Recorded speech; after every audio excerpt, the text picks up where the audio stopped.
पहाड़ी गांव में एक बहुत पुराना मंदिर था। मंदिर की दीवारें दरक चुकी थी और छत पर मूस की परत जम चुकी थी। लेकिन गांव के लोग हर सुबह और शाम वहां आते थे। वे घंटी बजाते, फूल चढ़ाते और प्रार्थना करते। मंदिर के पास एक बूढ़ा साधु रहता था। उसका नाम था हरिदास। हरिदास बहुत कम बोलता था, लेकिन उसके चेहरे पर हमेशा शांति होती थी। एक दिन गांव में बड़ी तबाही आई। तेज बारिश और जबरदस्त तूफान ने घरों को तहस-नहस कर दिया। नदी उफान पर थी। बहुत सारे लोग डर और हताशा में अपने घर छोड़कर भाग गए।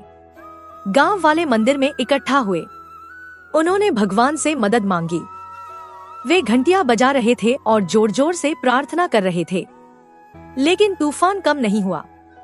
तब हरिदास चुपचाप मंदिर के पास खड़ा हुआ। उसने हाथ जोड़कर कहा, भगवान को आवाज से नहीं, समझ से बुलाया जाता है। उनकी सुनने की क्षमता शोर में नहीं, शांति में काम करती है। गांव वाले हंसे। वे बोले, लेकिन साधु, हम तो अपनी जान बचाने की कोशिश कर रहे हैं। हरिदास मुस्कुराया, बोला, सच्ची प्रार्थना सिर्फ मांगना नहीं होती, यह समझना होती है कि हर चीज क्यों हो रही है।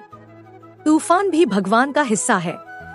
हरिदास ने धीरे धीरे गांव वालों को समझाया कि वे अपने घरों और परिवारों की सुरक्षा कैसे कर सकते हैं।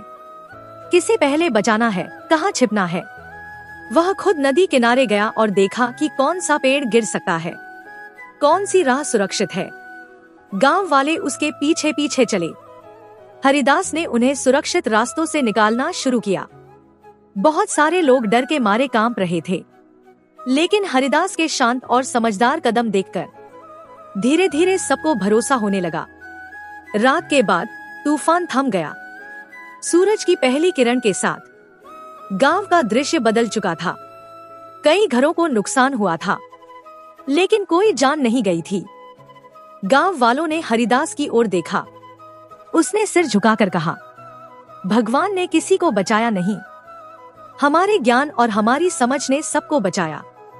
भगवान तो सिर्फ दिशा दिखाते हैं, हिम्मत और समझ हमारी है।